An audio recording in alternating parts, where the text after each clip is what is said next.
masaafada u dhaxaysa meesha aad joogto iyo waxa aad rabto inaad gaadho waxaa loo yaqaanaa gaab. Si aad u hesho waxa aad rabto waa inaad ka gudubtaa gaabkaas oo aad qabataa wax loo yaqaan hawl.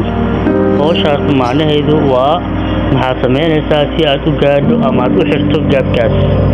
nooc kasta oo gaab ah ha ahaado cilaaqaadkaaga, xaaladahaada caafimaad ama dhaqaale, waxaad u baahan tahay inaad samayso. salka waxaad ku haysaa inaad aaminsan tahay in alle uu kula jiro oo aad mar walba asaga aad tala saaratid.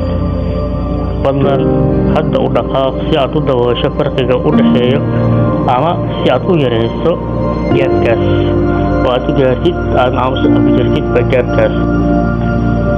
marka ku bilow had iyo jeer inaad dhexda u xiratid oo aad adkaysato. fadlan ra'yigaaga ii rab. channelka haddii aad ku cusubtahay subscribe saar si ay kusoo gaaraan muuqaalada xiga.